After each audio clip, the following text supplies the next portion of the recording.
Helen shifted on the stiff hospital bed, staring at the sunlight that poured through the wide window. It was Memorial Day, but in this sterile room, every holiday lost its meaning.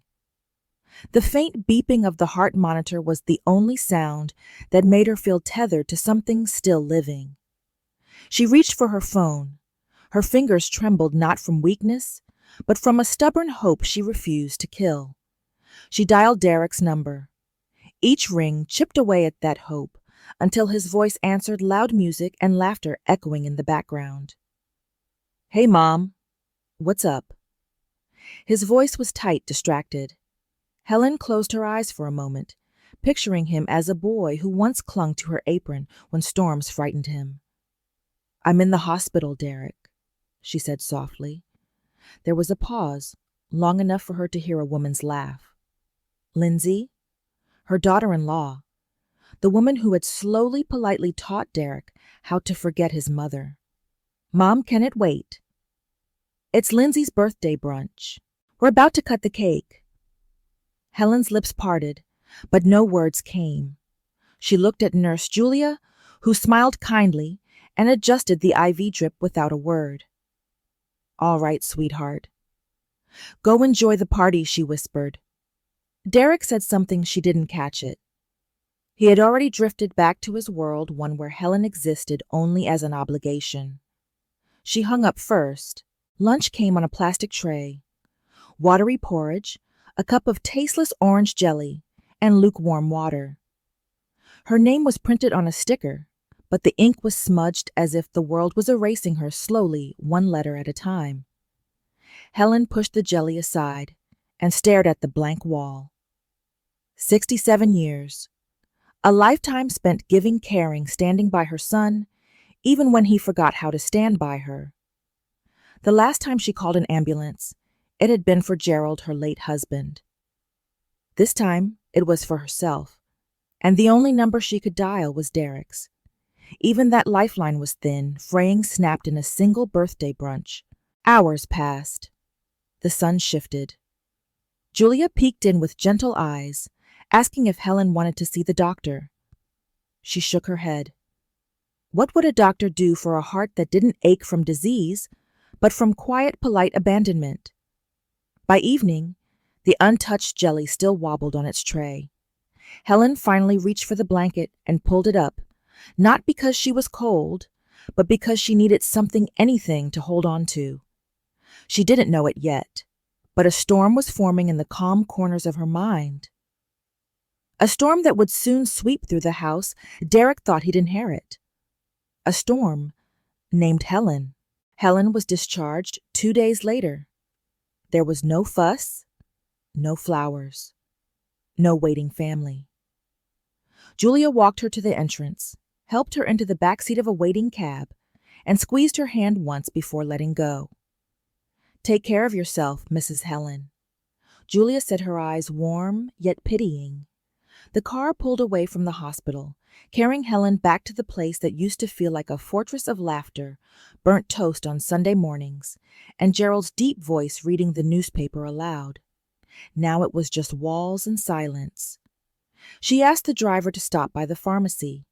She picked up her heart medication and a small bottle of painkillers. The pharmacist asked if she needed help carrying them. She shook her head. She had carried far heavier things in her life. When the taxi turned onto her street, Helen pressed her palm to the window, watching the familiar oak tree swaying gently in the summer breeze. The driveway was empty. Derek's car had not been there for months. She paid the driver, stepped out, and heard the soft crunch of gravel under her shoes. The key was still under the potted plant by the front step, exactly where Gerald had always left it. She paused for a moment, bending down slower than she used to. Her bones were stubborn now, creaking reminders that time cared little for loyalty. Inside, the air felt stale. The living room looked the same, but felt abandoned, like a museum of memories no one visited anymore. On the mantelpiece, framed photos gathered dust her wedding day, with Gerald, Derek's graduation baby Emily, grinning in a frilly bonnet. She traced a finger along the glass of Gerald's photo. His smile had not faded, but the warmth that once filled this house had. Helen unpacked slowly. Medication on the bedside table, slippers by the door. The house was too quiet, so she turned on the radio NPR again. The host talked about the rising cost of housing, a subject that caught her attention more than usual now. She moved to the kitchen, put the kettle on, and found Gerald's favorite mug, cracked handle and all. The whistle of boiling water made her flinch. She poured the tea but didn't drink it. Instead, she carried the mug to the living room and sat on Gerald's old armchair, pressing the warm ceramic to her chest, like an old friend. Her phone buzzed once, a text from Derek. "Hope you're okay. We'll visit next week." She read it twice. No apology. No question about how the hospital stay had gone. Just a sentence to keep up appearances. Helen set the phone down, face down on the side table. The clock ticked away the evening. At some point, Helen must have drifted into a light sleep. She woke to the sound of a knock on the door. It was Rose, her neighbor for 20 years, holding a casserole dish wrapped in a checkered towel. "Heard you got back today," Rose said, stepping inside without waiting for an invitation. She set the dish on the kitchen counter and opened the fridge as if it were her own. "Thank you, Rose." Helen managed her throat dry. It felt good to have someone fuss over her, even if only for a few minutes. They sat at the kitchen table, two old women with shared stories and the same aches in their joints. Rose's voice lowered as she stirred sugar into her tea. "I ran into Lindsay the other day. She was asking around about your house. Said something about putting it on the market soon." Helen froze. The mug slipped in her hand, clinking against the saucer. "She what?" Rose nodded, eyes wide behind her glasses. "That's what I heard, dear. I thought you'd want to know." Helen's heart drummed steadily. Too steadily, too calm for the storm inside her head. She smiled faintly at Rose and reached for her phone. Enough was enough. Helen didn't sleep much that night. The truth kept pressing against her ribs like a trapped breath she couldn't let out. She sat at the kitchen table long after Rose left, tracing circles on the faded tablecloth with her thumb. She knew Derek and Lindsay. They were careful. Polite to her face, but always calculating behind closed doors. It wasn't the first time she felt like a guest in her own life, but this planning to sell the house behind her back was the final betrayal she couldn't forgive. Morning came quietly. Helen brewed a fresh pot of tea and sat by the window watching the mailman drop envelopes into her rusted mailbox. Bills, advertisements, nothing worth opening. She sipped her tea, bitter but warm, and waited. At 10:42, the doorbell rang. Not Derek, not Lindsay, but Emily. Her Emily stood there clutching a small backpack and a cat-shaped pillow with a frayed ear. Grandma Emily said softly. Just that word, and Helen felt the weight in her chest shift slightly. "Come in, sweetheart." Emily stepped inside, her eyes darting around the house she had known since she was a baby. She set her pillow on the couch, took off her sneakers without being asked, and sat at the kitchen table where Helen had spent the night worrying. "Your mom knows you're here?" Helen asked, trying to keep her voice steady. Emily shrugged. "She said to stay here until they sort things out." Helen's fingers tightened around her teacup. She understood immediately. Lindsay wanted Emily out of the way while they finished whatever dirty plan they had in mind. They sat in silence for a while. Helen made pancakes the way she always did for Emily. Small, perfectly round, with just enough crisp on the edges. Emily drizzled syrup slowly, her small hands deliberate, thoughtful. Grandma Emily said between bites, "Why does Mom keep saying you don't need this house anymore?" Helen's breath caught. She set her fork down carefully. "Did she say that to you?" Emily nodded. She and Dad were whispering. "I heard them. They said you're too old to handle it." Helen stared at her granddaughter, dark hair, steady eyes, too mature for 12. There it was. Proof that Lindsay's greed wasn't just rumor, it was a plan. a plan whispered so easily in front of the child they thought wouldn't understand. Oh, sweetheart. Helen reached out, brushing a crumb from Emily's cheek. Do you want to stay here for a while? Emily looked at her, and for a moment, she was just a little girl again. Can I always? After breakfast, Emily followed Helen to the study. It was a small room filled with old books, yellowed papers, and a single desk where Gerald once managed the bills. Helen pulled open a drawer and found what she was looking for, the deed to the house, her name still clear and untouched. She handed Emily a soft gray pouch. Inside was a USB stick, something Emily had found hidden in her father's desk. Emily explained in hushed words she had overheard Lindsay and Derek laughing about how clueless the old woman was. Emily knew she shouldn't have snooped, but she had to. You were brave, Helen whispered, hugging her granddaughter close. Brave and smart. Emily held on tightly. I don't want them to hurt you. They won't. Helen said, her voice firm for the first time in years. Not anymore. She kissed the top of Emily's head, feeling the resolve that had begun to root deep inside her bones. Helen wasn't going to be polite anymore. She was going to fight quietly, smartly, just like Gerald would have done. The house felt different with Emily there. It breathed again. The quiet corners filled with small giggles, questions about old photos, and the soft pad of her feet as she tiptoed from room to room. Helen found herself smiling more than she had in years. Each time Emily tugged at her sleeve to ask about Grandpa Gerald, or why the hallway smelled like lavender, Helen felt less like a ghost haunting her own home. But beneath that warmth, a sharper truth pulsed Lindsay, and Derek were counting on Helen being blind, being passive, being old.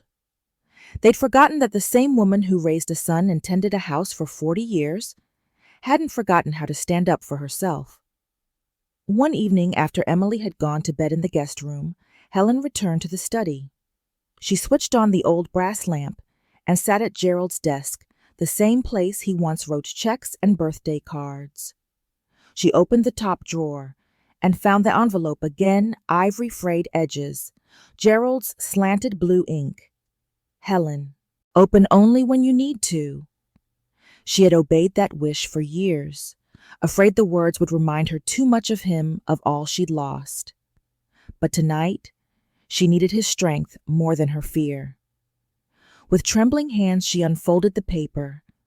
Gerald's familiar script seemed to breathe in the lamplight.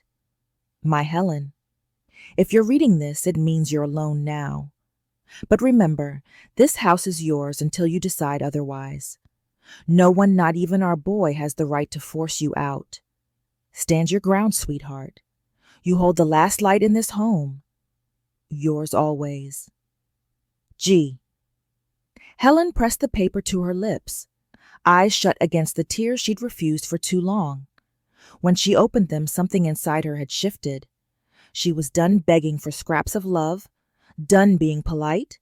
The next morning, Helen called Alan McKinnon, Gerald's old lawyer. He answered on the second ring, his voice as calm and dry as old paper. Mrs. Helen, it's been a while. Alan, I need to talk about the house, she said firmly. I want to sell it, quietly. No notice to Derek or Lindsay. And I want everything put into a trust, for Emily. Alan didn't question her. He simply said, come in this afternoon. Bring everything you have, deed letters, and your resolve. Helen smiled despite herself. I have plenty of that today, Alan.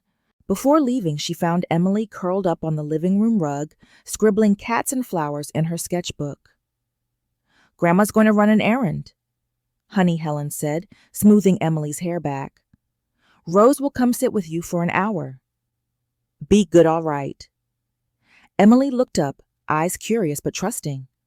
Are you okay? Helen kissed her forehead. I've never been better. As she stepped outside, the sun slipped through the clouds, and for the first time in many months, Helen felt its warmth on her skin without dread. The same sun that once mocked her loneliness now lit the road she had chosen for herself and for Emily. Alan's office hadn't changed in 20 years.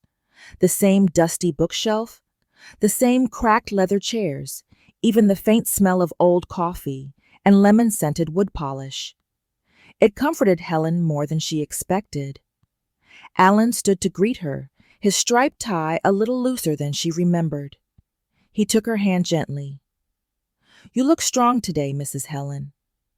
Helen sat down, smoothing her skirt over her knees. "I feel strong today." Alan opened a thick folder on the glass table between them. Inside were copies of the house deed tax receipts, Gerald's original will, and now the USB Emily had given her. He slipped it into his computer and scrolled through the transcript. When he reached Derek's recorded words, "Once she signs, it's all ours." Alan sucked in a quiet breath through his teeth. He didn't say "I told you so." He didn't need to. "I want every penny from this sale locked in a trust." Helen said, her voice calm, but ringing like a bell in the quiet room. "Emily will have it when she's old enough. Derek and Lindsay won't see a cent."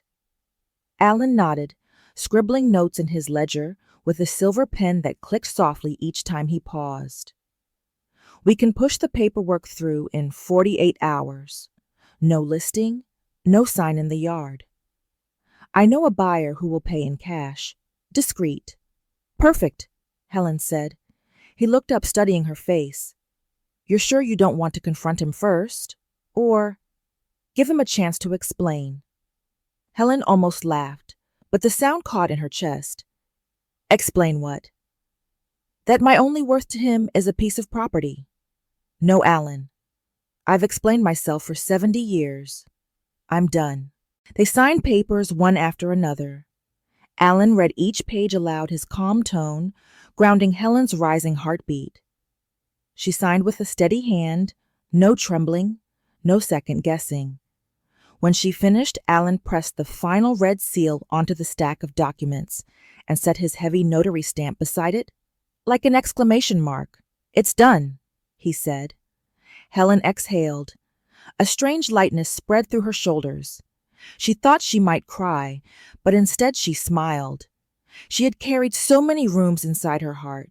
Gerald's laughter, Derek's first steps, Emily's baby giggles, and now she could carry them wherever she wanted without a roof to trap them. Outside the office, the air smelled of warm pavement and blooming magnolias. Helen paused on the sidewalk, letting the breeze play with the ends of her hair. She looked up at the bright sky and whispered to herself, "You did good, Helen." Her phone buzzed. A text from Derek Mom. "Did you get my message? We were thinking Sunday dinner at ours." Helen stared at the words. She could almost taste the old bitterness rising, his casual pretending, his habit of giving just enough crumbs of affection to keep her in her place. She deleted the message without replying. Back at home, Rose waited on the porch, trimming her rose bushes with slow, precise snips. "Well?" Rose asked when Helen walked up the steps. "It's done," Helen said, her smile calm but fierce. Rose stopped trimming, set her shears down, and hugged her tightly. "Good for you." Inside, Emily peeked around the living room door, clutching her sketchbook. When she saw Helen's face, she didn't ask a thing, just ran to her and pressed her head against her grandmother's chest. Helen rested her cheek on the crown of Emily's head and closed her eyes. The house might belong to someone else soon, but the warmth, the love, and the lesson would follow them wherever they went.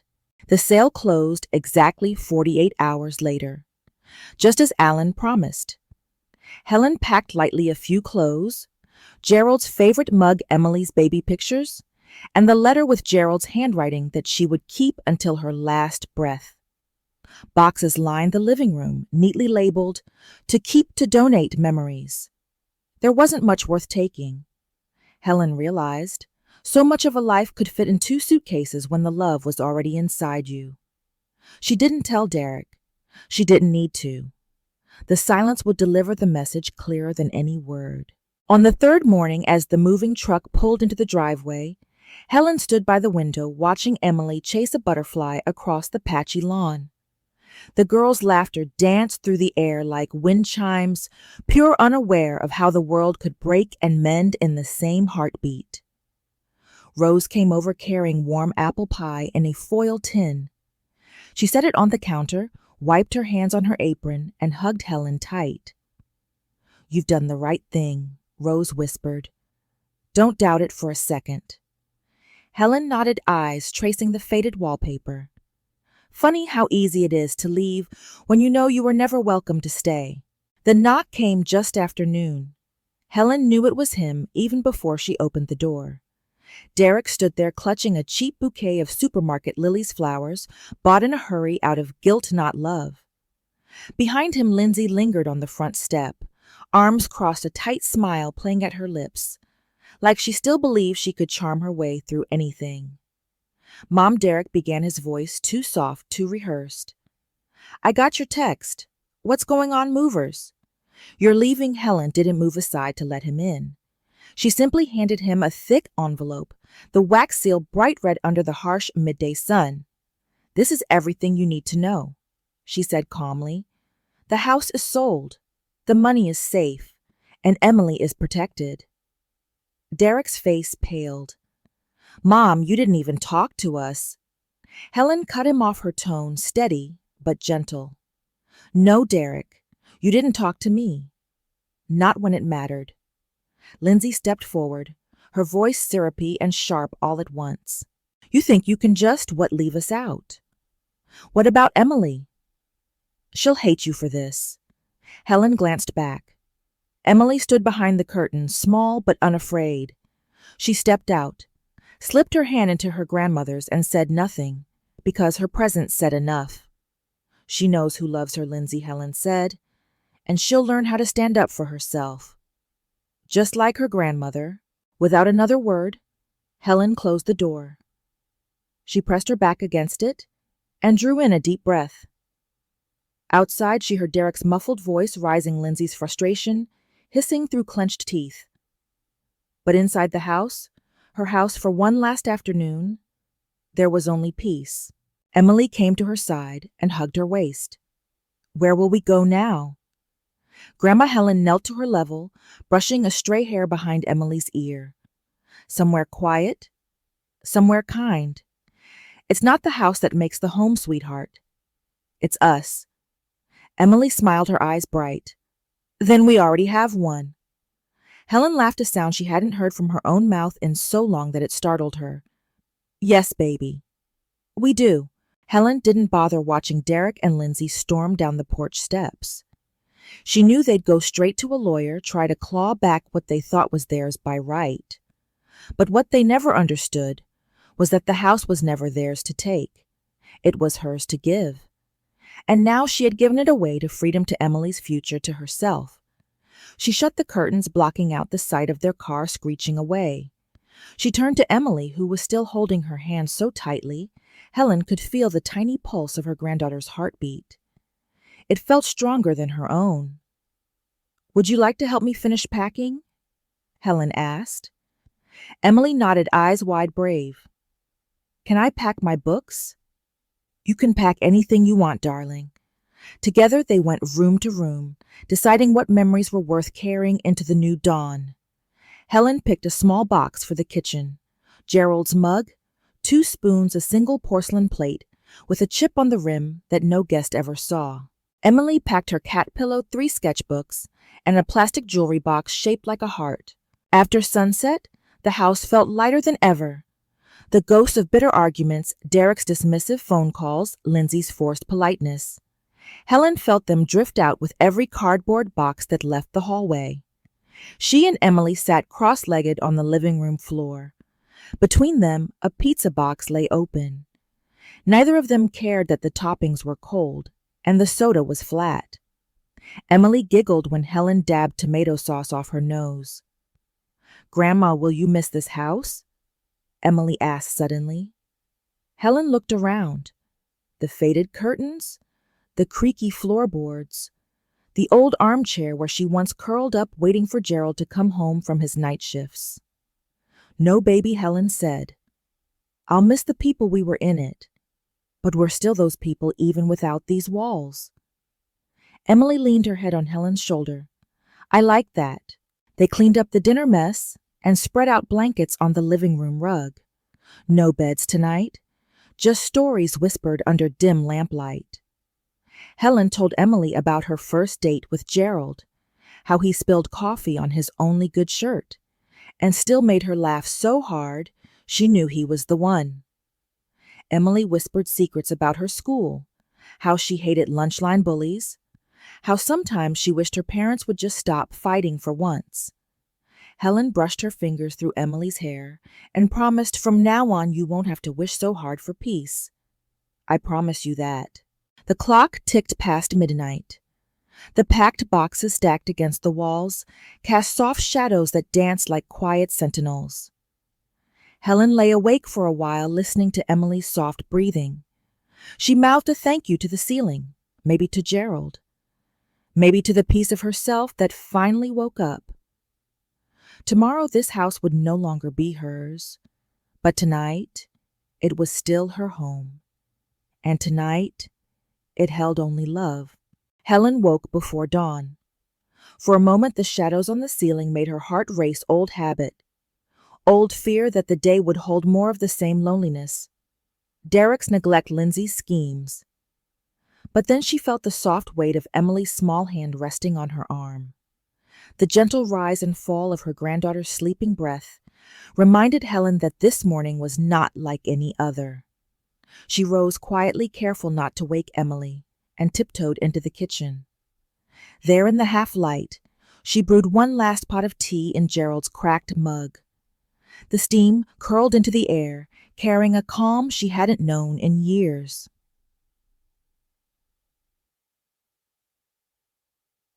The moving truck arrived at 7 sharp.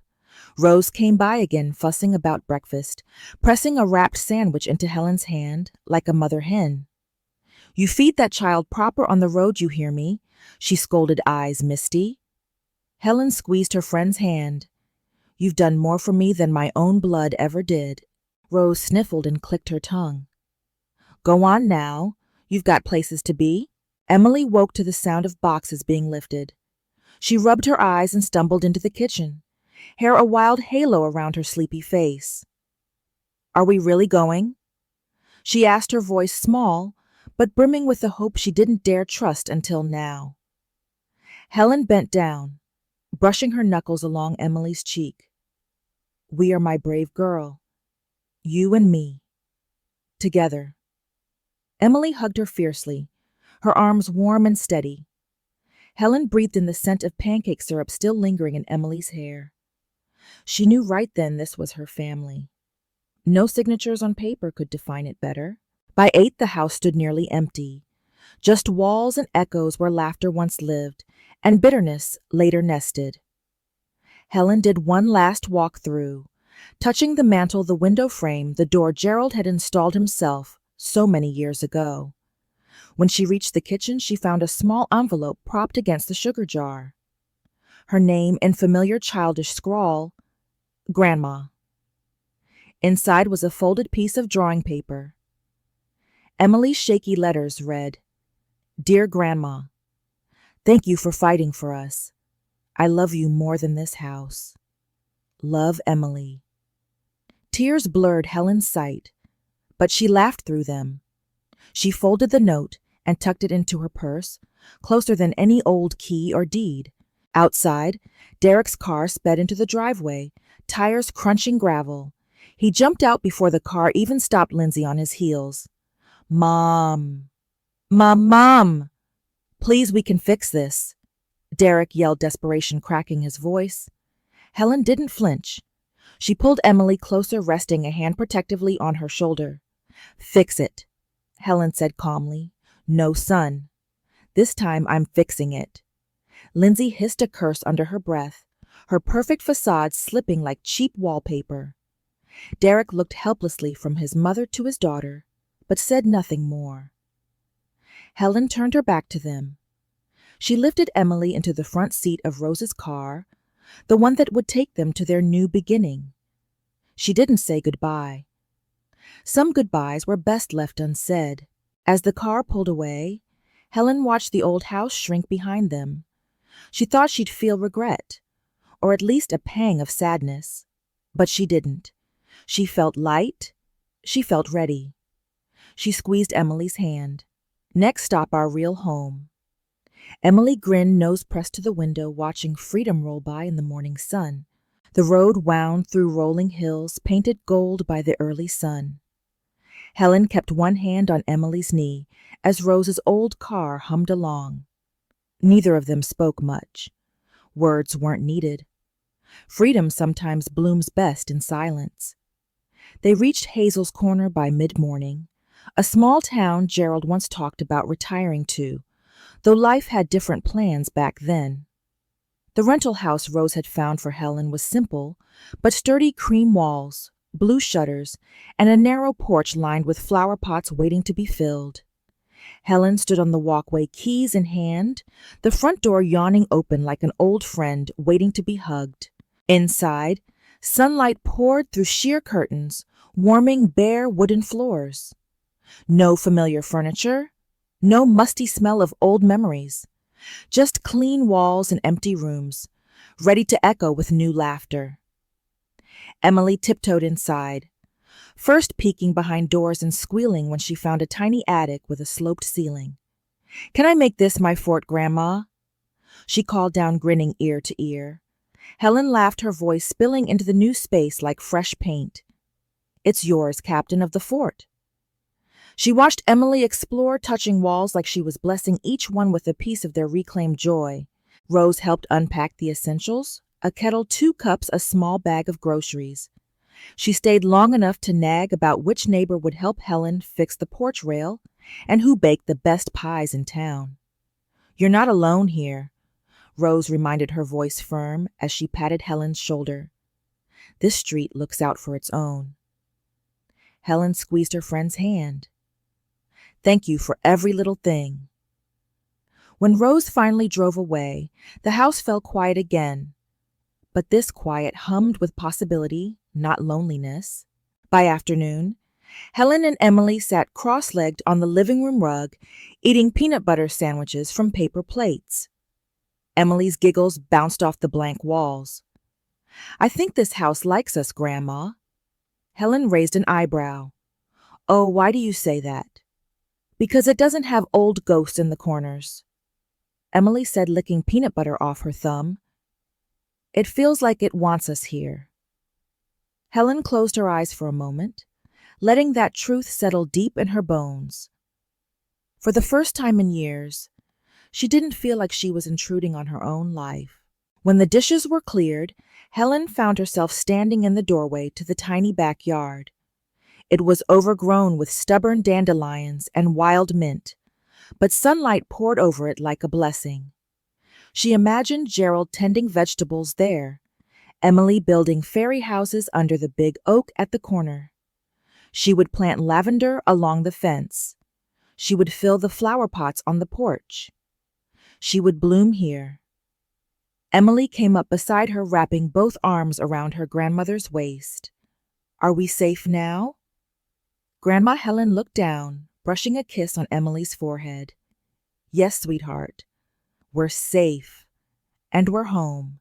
That evening, Helen sat on the porch of her new house. The sunset brushed the sky in strokes of gold and soft peach. Emily sat cross-legged beside her, coloring flowers and cats in her sketchbook, humming under her breath. No Derek, no Lindsay, no poisoned silence waiting to swallow her words. Only the hum of crickets, the faint rustle of mint leaves, and Emily's gentle song drifting through the dusk. Helen sipped her tea. Gerald's old mug cracked but whole, just like her heart now. For so long she'd believed that sacrifice was the price of love, that silence kept the peace. But now she knew real love doesn't want you small and silent. It wants you free. Emily set down her pencil and leaned her head on Helen's arm. "Grandma." "Yes, my love." Do you think Mom and Dad will be mad forever? Helen looked out at the soft shadows gathering under the old oak tree.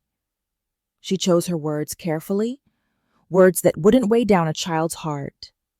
They might be upset for a long time, she said honestly. But sometimes people stay angry because they know you won't bend anymore. Emily thought about that, her brow furrowed like a tiny philosopher. I don't want to bend either, she said finally, quiet but fierce. Helen chuckled, kissing the crown of her head. Good girl. Later after dinner, simple toast, warm soup. Laughter filling the small kitchen. Helen tucked Emily into her new bed, fresh sheets smelling of lavender. Tell me a promise, Grandma Emily whispered, sleepily snuggling her cat pillow. Helen smoothed the hair from her forehead, voice steady as the stars outside. I promise you will never feel unseen in your own home. I promise to protect the light inside you no matter what. Emily's eyelids fluttered, her lips curling into a soft smile. Then I promise to protect yours too. Helen sat by her side long after sleep claimed the child. She watched the rise and fall of Emily's chest, steady as her own heartbeat had become. Outside, the night wrapped the little house in quiet grace. Tomorrow there would be errands and planting, and maybe fresh muffins from the neighbor Rose had bragged about. When Helen finally went to bed, she paused by the old mug on the kitchen counter. She traced the crack with her fingertip, not with sadness but with deep gratitude. She whispered, Thank you, Gerald, for loving me enough to remind me how to love myself. Then she turned off the light and stepped into her future, free, awake, and wonderfully alive.